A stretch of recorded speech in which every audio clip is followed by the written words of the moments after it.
So, the boogeyman is here. The yield curve inverted. Ooh, are we headed to a recession? Not necessarily. I'm going to give you a few reasons why, despite the yield curve inverting, we might not be heading to a recession. But first, I'm going to explain what the yield curve inverting means, how does it impact our economy, and mainly my prediction going forward as far as a recession. Check this out. This is about to get interesting.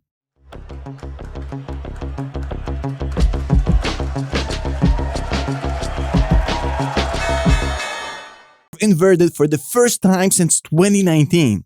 The 2-year bond was at 2.337, while the 10-year bond was at 2.331, which is opposite of where there should be, because the longer the bond, the higher the yield. That's how it works. You have more risk on higher bonds. And when this happens, economists say that this is a massive warning of an impending recession. Now, in this video, I'll explain to you what does this inversion means and how likely it is that we are heading to a recession, including six reasons why we may not be heading to a recession despite the yield curve inverting on Thursday. First of all, I gotta explain what the yield curve actually means. The yield curve is basically the opposite of the price. In fact, if you're getting a car and you're getting a good deal on the car, right? The quality of the deal that you got is basically the yield curve. If you bought a really good car for cheap, your yield is amazing. But if you bought a clunker for a lot of money, your yield is basically trash. That's as simple as it can be. So the higher the demand for a bond, what happens to the yield? The yield goes down. The less the demand for the bond, the yield goes up. So price and yield actually are opposite. Price goes up, yield goes down. Price goes down, yield goes up. You understand what I'm saying here? Okay. So the issuer of these bonds is the US government to raise money. And the demand for these bonds actually sets the yield. So if the 2-year yield actually goes higher than the 10-year yield, that means nobody wants the 2-year. Why?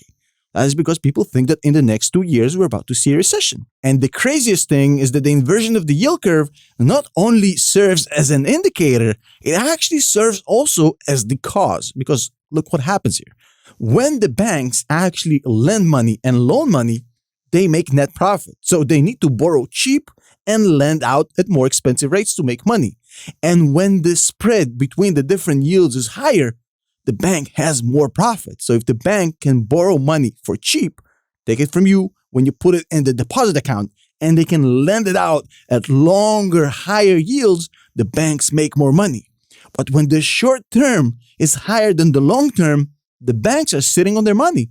They're saying, there makes no sense to us to take an expensive money and lend it out for cheaper. So you create a credit crunch. There's a tightening of the credit market. So it's hard to get capital. And when companies have no access to capital, basically businesses stall and the economy goes into shit. This is exactly what is the scariest part about the tightening of the credit because of an inverted yield curve.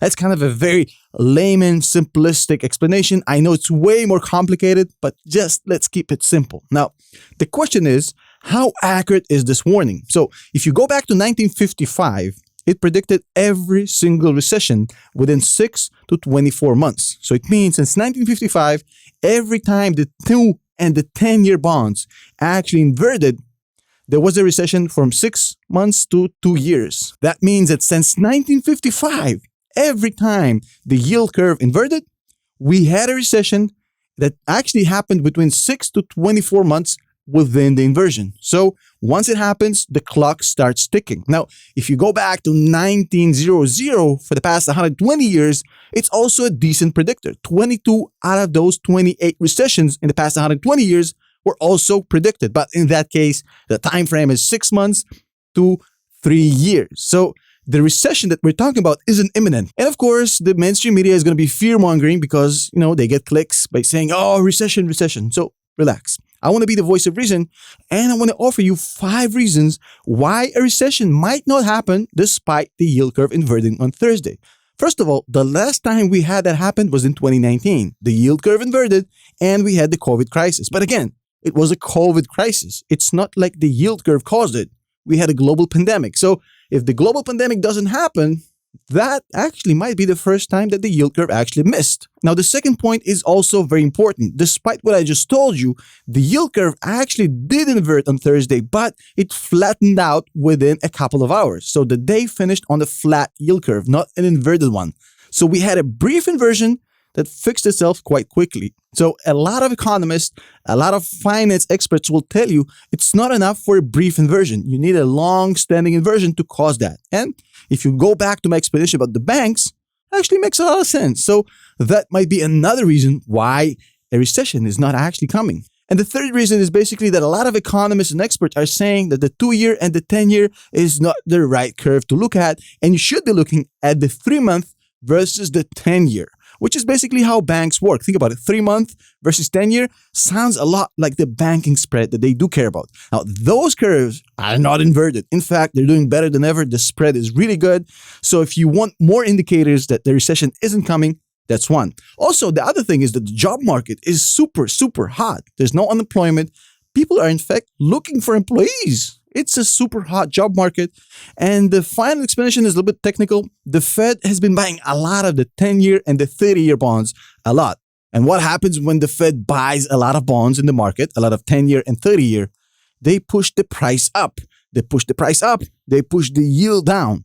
So a lot of experts are saying that the 10-year and the 30-year has a very artificially low yield because of the Fed's aggressive buying. And that yield basically is inverting with the 2-year.